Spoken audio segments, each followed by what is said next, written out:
Bom dia, meus queridos amigos da Comunhão Espírita. É uma alegria estarmos aqui mais uma vez nesse nosso espaço que é destinado às reflexões sobre o Evangelho de Jesus, à luz da doutrina espírita. Sempre uma alegria ter a oportunidade de contribuir para essas reflexões que nós fazemos, trazendo elementos da nossa vida, reflexões filosóficas e doutrinárias sobre temas tão importantes da, do Evangelho de Jesus.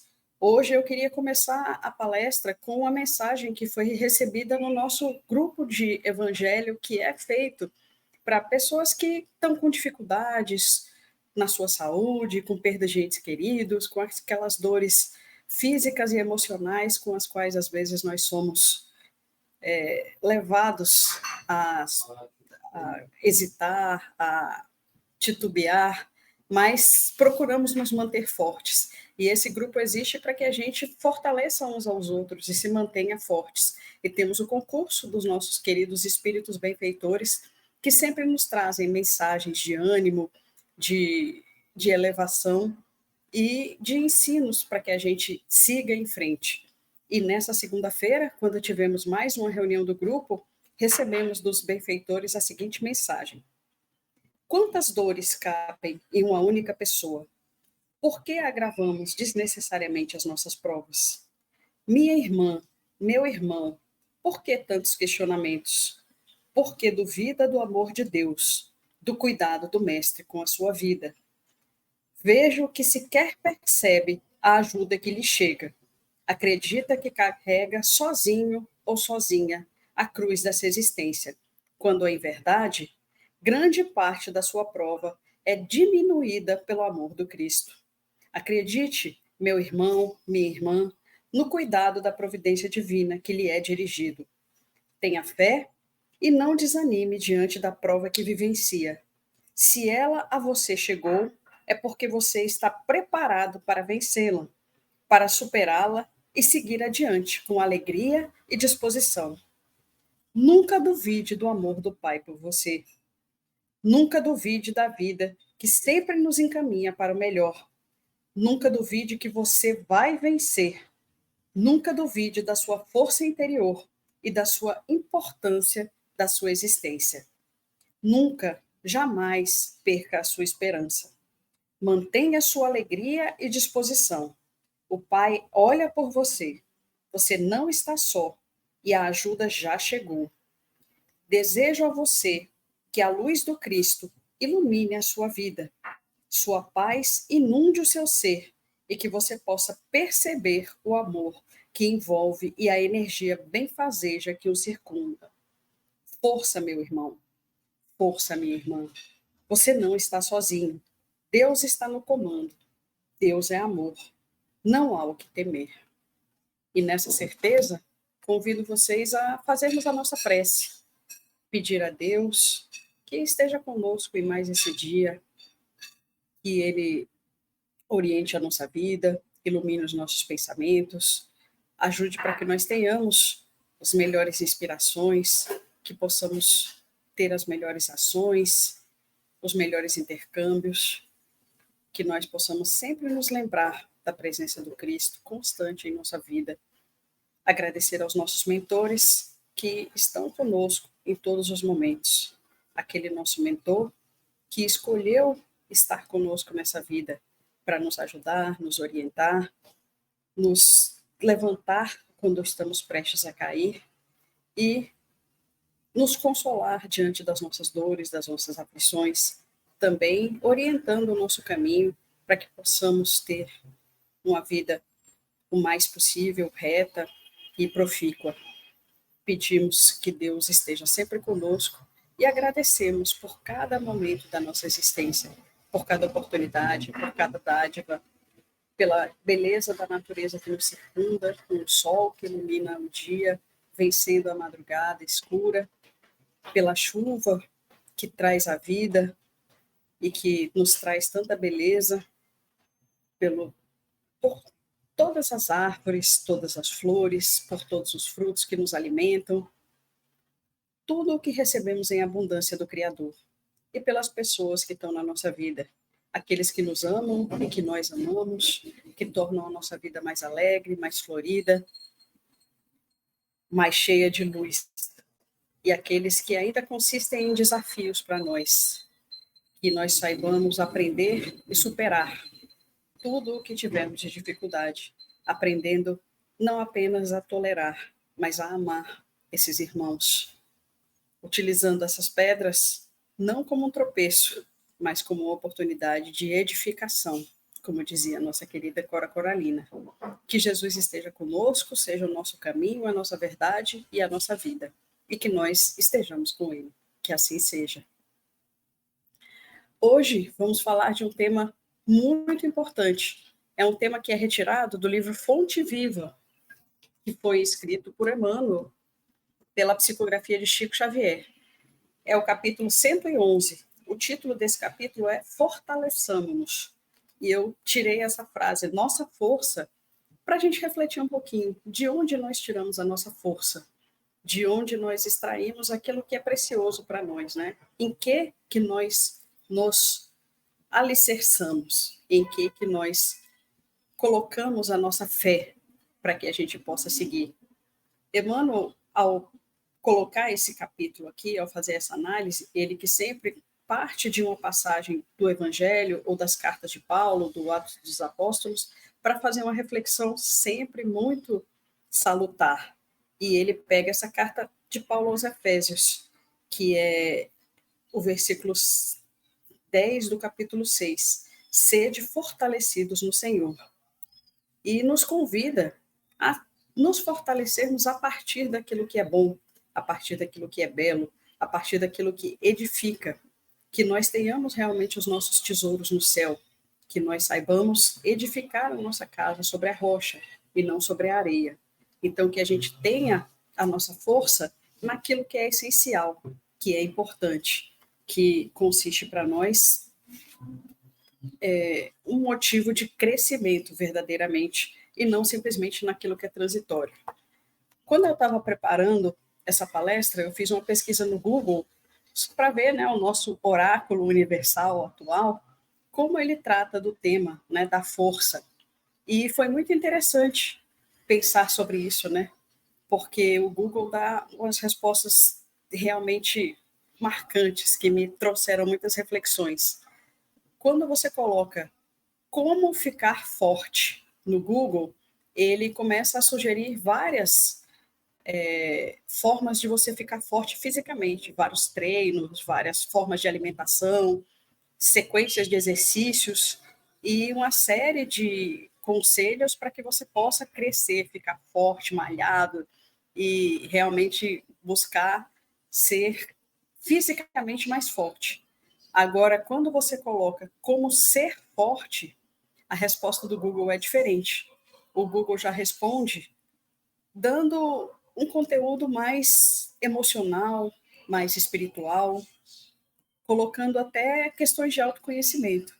Então, ficar forte é tratado como algo do corpo, algo transitório, enquanto que ser forte é algo mais essencial, mais do espírito, mais da nossa mente, do nosso coração. Então, o próprio Google, o nosso oráculo universal, já faz essa distinção entre o transitório e o essencial, né? Que ficar forte é algo do corpo, enquanto que ser forte é algo do espírito, das nossas emoções, do nosso crescimento, do que é imperecível. Mas tudo isso é parte de um processo e segue também a mesma lógica, porque nós não podemos esquecer que as nossas dimensões de corpo, mente e espírito, todas elas são essenciais e nós não podemos dispor de nenhuma delas. Se eu quero ficar forte, há muitas coisas que se aplicam também a se eu quero ser forte. A primeira delas é se eu quero realmente manter o meu corpo forte ou começar a ter o meu corpo forte, eu preciso saber que o fortalecimento do corpo é um processo, é uma construção. Eu não vou chegar hoje, me matricular na academia de ginástica e já querer pegar um peso de 100 quilos.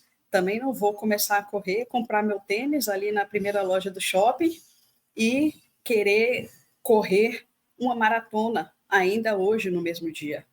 Todo atleta sabe que o fortalecimento do corpo é uma construção. Então, que eu começo na academia pegando um peso bem pequeno, que eu começo pegando 1, 2 quilos, passo para 5, do 5 eu passo para 10, vou aumentando as sequências, começo com 3 sequências de 5, depois vou aumentando, passo meia hora, depois eu passo mais meia hora, enfim. E quando a gente vai ver no resultado desse processo, a gente vai se fortalecendo, os primeiros músculos vão aparecendo, a nossa deve ser acompanhada de uma dieta também, em que a gente se preocupa muito com aquilo que entra no nosso organismo, e manter uma boa alimentação do corpo, para que a gente possa realmente se fortalecer e se tornar um atleta. Né? Se eu quero pedalar, se eu quero correr, se eu quero fazer uma trilha de longa distância, eu devo ter as mesmas preocupações de fazer exercícios que fortaleçam a minha estrutura óssea, que fortaleçam a minha estrutura muscular e que me ajudem a conseguir vencer esses desafios. Um treino de um atleta é algo duradouro, é algo de anos, é algo que participa da formação do próprio corpo, da própria estrutura do corpo. Não é incomum que muitos atletas comecem como crianças e vão desenvolvendo o corpo a partir no momento em que vão se indo para aquele esporte, né? A gente vê que o corpo de um nadador ele tem características, tem ombros largos, né? Tem pernas fortes. Um corpo de um ciclista tem uma perna de aço também. Um corpo de um tenista costuma ter o braço bem forte, de um ginasta. Para cada atividade que a gente faz, a gente vai moldando o nosso corpo. Não é diferente com o nosso espírito e com a nossa mente. A gente também, se a gente quer ser forte, se a gente quer ser emocionalmente, espiritualmente forte, a gente precisa também construir. Ninguém nasce forte, ninguém começa forte, ninguém é forte simplesmente por uma dádiva. As pessoas se tornam fortes, as pessoas vão se tornando fortes a partir do processo de construção, de treino, de experiência, de dor, que faz muito parte desse processo, e de exercício mesmo, para que a gente vá se constituindo. Eu me lembro sempre do exemplo do músico também. Se eu quero aprender a tocar violão, a tocar piano, eu também preciso fazer pequenos progressos, dar pequenos passos que vão me conduzir a isso. Eu não vou pegar hoje um piano e sair tocando a Nona Sinfonia de Beethoven. Eu vou começar a tocar uma musiquinha, tocar um acorde, aprender a dominar a mão direita, aprender a dominar a mão esquerda, aprender a ler as partituras e devagar, somando todos esses conhecimentos, somando todos esses esforços, a gente vai aprendendo a tocar música. Mesmo aqueles que são dotados de grandes talentos, ainda precisam fazer muito exercício, muito esforço para poder melhorar, se aprimorar e ter resultados dentro daquilo que se faz. Mozart, um dos maiores gênios da música, trabalhava de 12 a 14 horas por dia. Eu nadava quando era criança e eu segui o exemplo. Na minha época, o grande nadador que chegou ao Brasil nas Olimpíadas era Ricardo Prado, depois Gustavo Borges, e eu via que esses nadadores passavam até 16 horas por dia dentro de uma piscina, treinando para que eles pudessem ter uma precisão milimétrica que faria diferença. Treinavam cada um dos nados, treinavam a virada, treinavam o salto, treinavam a respiração, para que na hora de se apresentar eles pudessem estar bem. E o nosso espírito também. A gente vai treinando as nossas virtudes. As virtudes, elas não são dadas, ainda que a gente receba elas em potencial, a gente precisa ir treinando as nossas virtudes, a nossa fortaleza e tudo aquilo que a gente vai crescendo, todos os nossos dons espirituais. Muito embora a gente já traga esses dons dentro de nós em forma de semente, que vai florescer com certeza, porque todos nós somos destinados à perfeição e à alegria, mas a gente vai desenvolvendo ao longo do nosso processo, ao longo de todas as nossas existências, as virtudes necessárias para que a gente possa se fortalecer e se constituir enquanto espíritos felizes e puros. Muitas experiências a gente passa, muita construção, muito trabalho, Os espíritos, eles nos ensinam a importância desse processo e das pequenas atitudes, porque isso não se dá aos saltos, a evolução não se dá aos saltos, ela se dá com pequenos fragmentos, ela se dá com treino, ela se dá com pequenos esforços do dia a dia. Então, aqui na questão 909, eu sempre falo dessa questão porque é uma das minhas prediletas. Os espíritos, Kardec pergunta aos espíritos, isso quando no capítulo da perfeição moral, da parte terceira dos espíritos, que é das leis morais. Então ele pergunta: poderia sempre o homem, pelos seus esforços, vencer as suas más inclinações? E aí a resposta dos espíritos é: sim, e frequentemente fazendo esforços muito insignificantes. Então ele coloca e reitera: esforços muito insignificantes. Então, são pequenos esforços que a gente faz no dia a dia, pequenas lições que a gente aprende em cada situação. Não são coisas fantásticas, não são coisas estrambólicas, são simplesmente respostas que a gente dá às pequenas situações que acontecem no nosso dia a dia. Então, são esforços muito insignificantes, mas não são, sem dúvida, esforços isolados. Não adianta, se eu quiser nadar e ser uma boa nadadora, ser uma boa corredora, correr um dia e ficar os outros sem treinar. Eu preciso ir treinando pouco que seja, todos os dias. Treinar um pouco, treinar mais um pouco. Se eu quiser aprender a tocar violão, eu treino um acorde, treino outro acorde, vou fazendo essa ligação entre os acordes, depois vou transformando isso numa música, depois vou aprimorando, até que eu vejo que eu estou tocando muito bem. Nas nossas virtudes é assim. A gente vai também aprimorando as nossas virtudes, aprimorando os nossos esforços para que a gente vá crescendo e vá se aprimorando.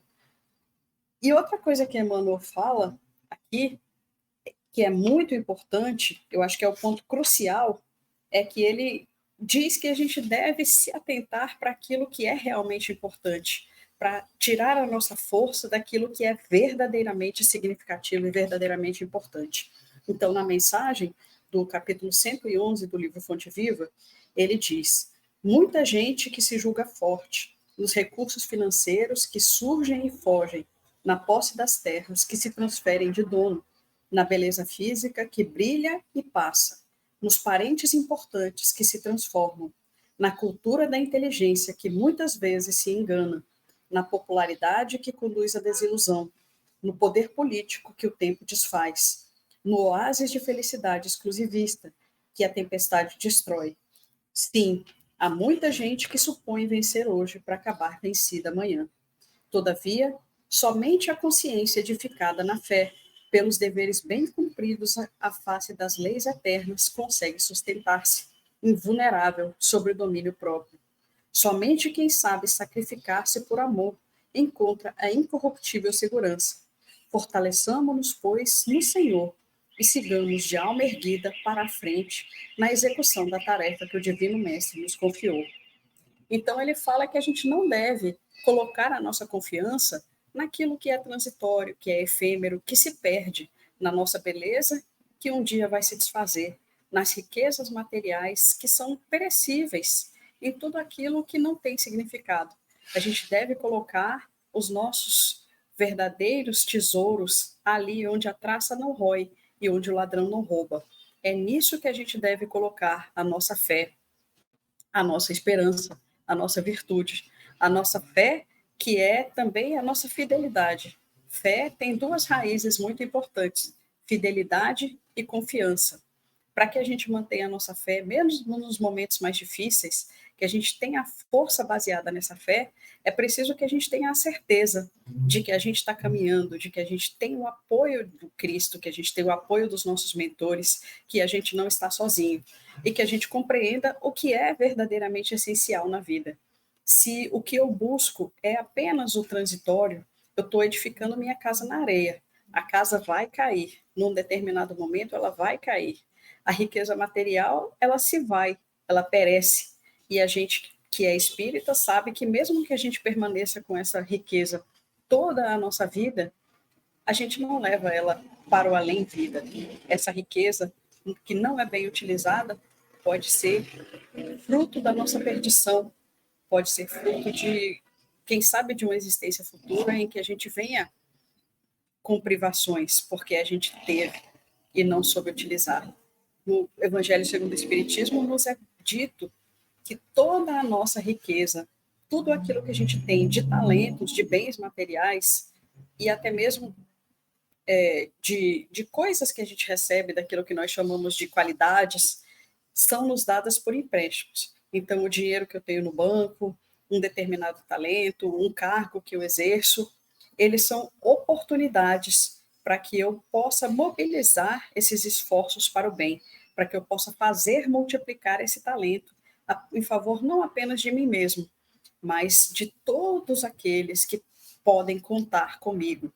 E como diz o tio do Homem-Aranha, com grandes poderes vem grandes responsabilidades. Se eu tenho uma boa condição financeira, se eu tenho uma boa condição de inteligência mesmo, se eu tenho bastante inteligência, se eu tenho grandes talentos, é para que eu possa utilizar ainda mais e melhor para a minha edificação, para a edificação daqueles que estão próximos de mim, para o meu bem e para o bem daqueles todos que estão ao meu lado. Se eu tenho um cargo importante em que eu sou dada, tenho a responsabilidade de gerir muitas pessoas, que eu saiba fazer a vida dessas pessoas melhor, que eu saiba trabalhar para melhorar o mundo ao meu redor. E todos nós temos a oportunidade de fazer isso.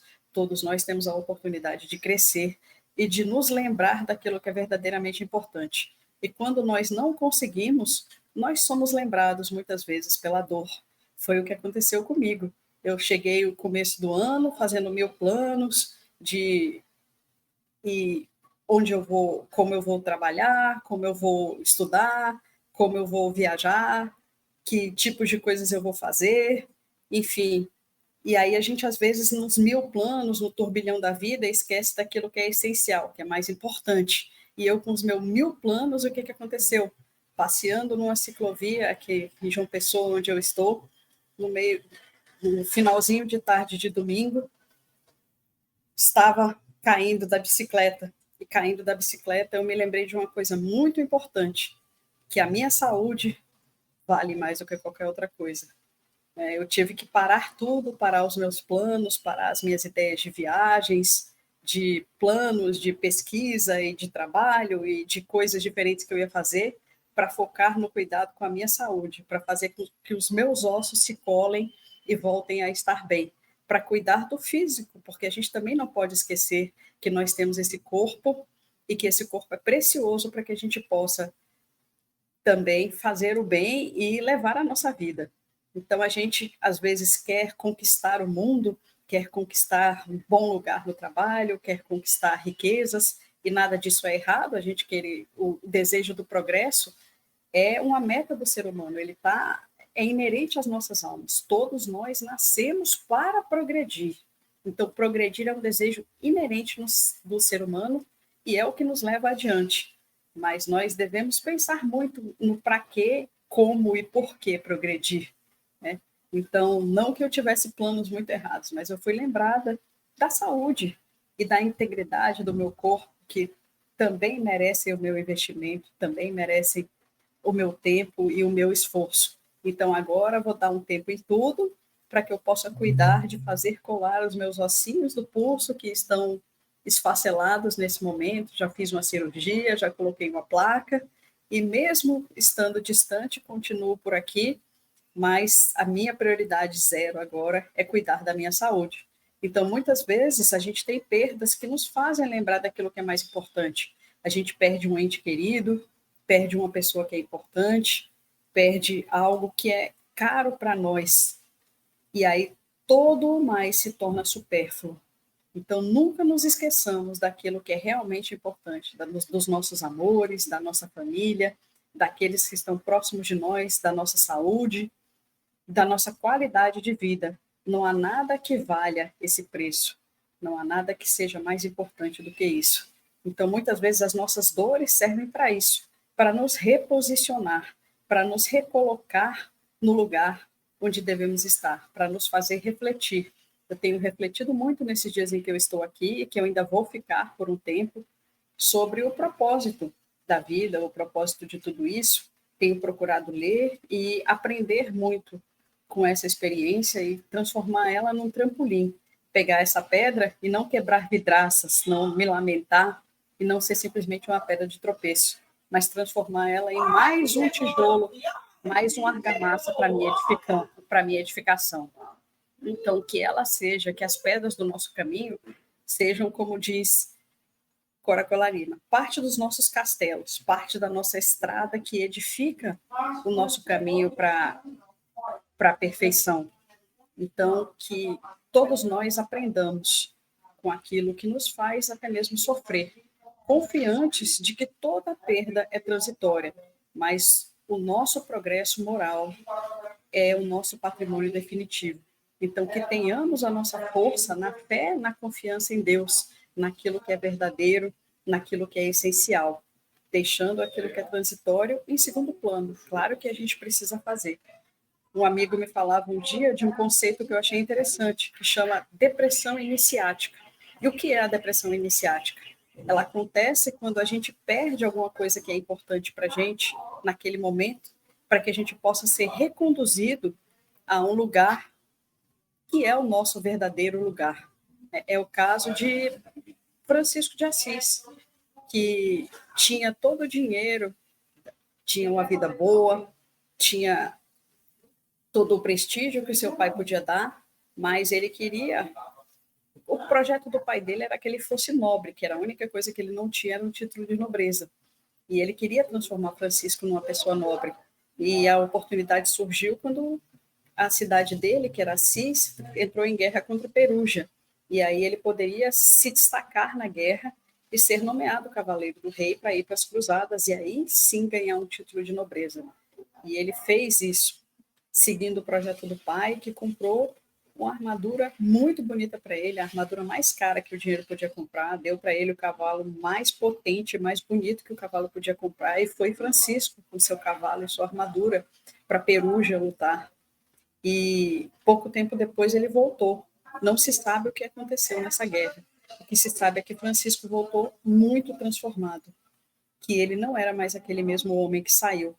Ele foi considerado louco pelos seus compatriotas, pelos cidadãos de Assis, porque ele, a partir de então, ele que já tinha uma certa tendência a buscar a natureza, a partir de então, ele só buscava a companhia dos pássaros e das flores, e estava sempre fora dos limites da cidade, até o dia em que ele quis compartilhar com os pobres aquilo que lhe sobrava. E, interpelado pelo pai, ele lhe devolveu até as roupas que a ele pertenciam, dizendo que isso pertencia a ele e que ele ia buscar agora os bens do verdadeiro pai. E a partir daí, ele mudou a vida dele. Ele saiu e foi seguir. Ele teve um sonho, segundo o qual ele era chamado a edificar a igreja, a mudar e a reconstruir a igreja. Tinha uma igreja em ruínas nos fundos da cidade dele, a Capela de São Damião. E Francisco começou a reconstruir essa igreja, levando tijolo por tijolo, pedra por pedra, até que a igreja foi reconstruída. E ele cantava uma música: se queres que o seu sonho se realize, basta construí-lo devagar. Pequenos começos, trabalhos sinceros, crescem com pureza. Se queres viver a vida com alegria, não te apresses nunca. Faça poucas coisas, mas as faça bem, com simplicidade e alegria. Dia após dia, pedra após pedra, constrói o teu sonho devagar. Dia após dia, vencerás também e verás a glória dos céus. E aí ele foi construindo essa igreja. Muitos a ele se juntaram. E depois ele fundou a Ordem dos Franciscanos, procurou o Papa e descobriu que o Papa tinha tido um sonho muito parecido com o dele, em que um homem vestido com trajes rotos, que era o que Francisco estava vestindo, depois que ele entregou tudo que era do pai dele, também ele seguraria as colunas, evitando que a igreja caísse. E aí ele identificou Francisco como esse homem e deu autorização para o que Francisco queria: viver o evangelho na sua pureza, viver os ensinamentos de Jesus na sua pureza. Os franciscanos cresceram e Francisco se tornou o homem mais influente do século, do milênio, né? Escolhido em enquete mundial, né? Aquele que queria ser só um cavaleiro do rei, né? O pai do Francisco queria que ele fosse só um cavaleiro do rei, a missão dele era muito maior, e ele se transformou no homem mais influente do milênio, mas um homem cuja influência não estava ali, não estava na guerra, não estava naqueles valores, estava naquilo que é essencial, naquilo que edifica verdadeiramente. Francisco foi o retrato de Jesus. Ele foi aquele que trouxe as lições de Jesus e que viveu na sua pureza. Que nós saibamos, como Francisco, encontrar a pureza desses ensinamentos e trazer para a nossa vida. Que nós encontremos a nossa força no Cristo e nos valores que ele nos traz, ainda que o mundo nos julgue louco, ainda que a gente esteja abrindo mão daquilo que eram os projetos iniciais da nossa vida, mas que a gente busque aquilo que é essencial. E, por fim, eu termino com a lembrança de Buda também. Buda, um dia, uma pessoa perguntou para ele estava já no seu processo de iluminação e ele emanava muita luz, muita paz e tinha aquela beleza de alma. E uma pessoa que não o conhecia ainda, vendo pela primeira vez, perguntou para ele: "Você é Deus?" E ele disse: "Não." "Você é um anjo?" "Também não." "E por que então você está tão iluminado, tão emana toda essa luz e esse fulgor?" E ele falou: "Porque eu estou desperto." Que a gente possa, assim como Francisco de Assis, assim como Buda, despertar para aqueles verdadeiros tesouros da alma e que eles sejam a nossa força. Porque se nós estamos despertos, se nós encontramos a nossa luz no Cristo e em todos os ensinamentos deles, a nossa vida com certeza vai brilhar e vai estar sobre alicerces fortes. E aí não importam as dores do mundo, não importam os ossos quebrados, não importa o que possa nos acontecer, porque nós compreenderemos que as perdas são temporárias, mas aqueles laços que são edificados no amor e as construções que são feitas com as pedras do amor verdadeiro, das lições, às vezes extraídas a partir do suor e das lágrimas. Chico dizia que a gente crescia na água com sal, quando não era no suor, eram nas lágrimas. Então, que a gente aprenda com o suor, com as lágrimas e, sobretudo, com o amor do Cristo, a ser melhores e a encontrar os nossos alicerces naquilo que é verdadeiro. Que Jesus esteja conosco, que a gente possa agradecer a Jesus e a Deus por cada experiência da nossa vida, por todos, mesmo aqueles que nos quebram, que nos constrangem e que nos trazem dor, mas também que nos fazem encontrar muito amor, muita compreensão, muita luz e muitos ensinamentos. Que a gente não perca as lições e que a gente utilize cada pedra do nosso caminho para edificar o nosso castelo e a nossa estrada. E que a gente se aproxime cada vez mais do amor, do que é bom, do que é belo e daquilo que é essencial na nossa vida. Que Jesus nos guie para que a gente compreenda, aceite e caminhe a partir desses tesouros e buscando cada vez mais encher o nosso coração de tesouros que são verdadeiros. Que Jesus esteja conosco e, sobretudo, que nós estejamos com Ele. Que assim seja. Graças a Deus. Um grande abraço a todos e até a próxima. Sejam bem-vindos à nossa sala de passe virtual da Comunhão Espírita de Brasília.